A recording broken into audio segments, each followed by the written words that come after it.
आज की बड़ी स्टोरी पर वैसे भी इंश्योरेंस कंपनियों में आज हमने देखा इंटरेस्ट कायम है। HDFC life top traded stocks में शामिल है। दरअसल रेगुलेटर आईआरडीएआई ने स्पेशल सरेंडर वैल्यू पर नया फ्रेमवर्क जारी किया है। आईआरडीएआई ने ज्यादा स्पेशल सरेंडर वैल्यू की मांग की है। इस फैसले से और किस तरह का असर पड़ रहा है, यश हमारे साथ है। और यश इनफैक्ट इस स्टोरी को पहले भी ब्रेक करते आए थे कि क्या इम्प्लीकेशंस रहेंगे। यश, रफली जो एस्टिमेट्स थे मार्केट के, आई एम अज्यूमिंग उसी के आसपास आया है।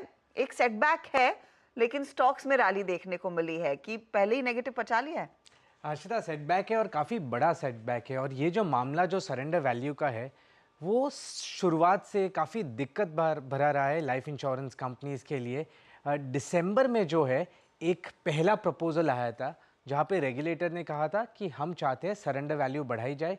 और जो मैकेनिज्म रेगुलेटर ने बताया था इंश्योरेंस कंपनीज के लिए, उस हिसाब से सरेंडर वैल्यू जा रही थी 83%। इसका मतलब ये होता है कि अगर आप एक प्रीमियम अमाउंट भरते हैं, आप पॉलिसी सरेंडर करते हैं, तो उसका 83% वापस रिटर्न करना पड़ेगा अगर ये पॉलिसी सरेंडर होती है। उसके बाद लाइफ इंश्योरेंस कंपनी ने काफ़ी रेजिस्टेंस दिखाया था इतने हाई सरेंडर वैल्यू को। आईआरडीआई ने बाहर आकर ये बोला कि हम गारंटीड सरेंडर वैल्यू 30% पे फिक्स कर लेते हैं। काफ़ी रिलीफ आई इंश्योरेंस कंपनीज को। पर फिर उल्टा ये हुआ कि रेगुलेटर ने कहा कि अब हम देख रहे हैं कि स्पेशल सरेंडर वैल्यू को बढ़ाया जाए। अगर स्पेशल सरेंडर वैल्यू भी बढ़ता है तो भी एक ओवरऑल सरेंडर वैल्यू बढ़ता है, वो एक एलिवेटेड लेवल पे पहुंच जाता है। अब लास्ट वीक रेगुलेटर ने एक नया प्रपोजल दिया था इंश्योरेंस कंपनीज को, जिसके अंतर्गत उन्होंने कहा था कि ये एक फॉर्मूला है जिसके अंतर्गत हम स्पेशल सरेंडर वैल्यू बढ़ाना चाहते हैं। और अगर उस हिसाब से किया जाता है तो वापस सरेंडर वैल्यू पहुंच जाती है 82% पे। इंश्योरेंस कंपनीज ने फिर अपना रेजिस्टेंस, रिप्रेजेंटेशन सब दिया, थोड़े एग्जेम्पशंस मांगे, पर रेगुलेटर ने एक भी एग्जेम्पशन नहीं मांगा है। एक छोटी सी चीज का रिलैक्सेशन दिया है, वो कि जो तुम्हारा जीसेक यील्ड होता है उस पे 50 बेसिस पॉइंट्स का एक कुशन दे दिया है, जिस वजह से हल्का सा जो एक्सपेंस होता है वो कम हो गया है।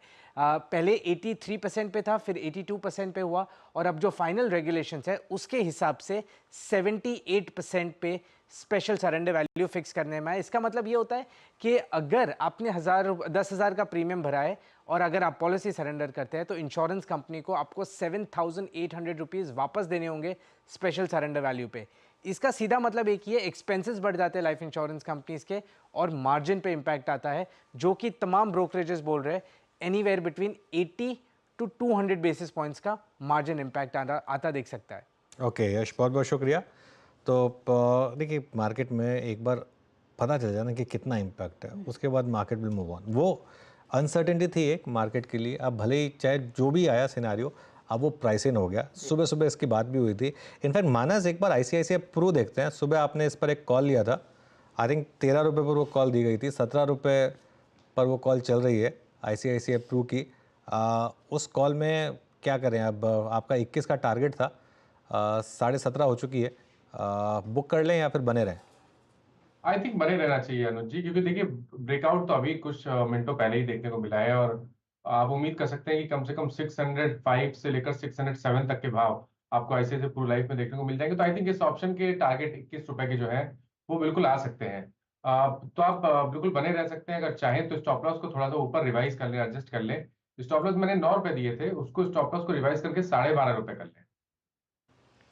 ओके, तो ये फिलहाल आपके लिए एक पर्सपेक्टिव चार्ट्स के आधार पर बन रहा है। अच्छा, एक और पॉकेट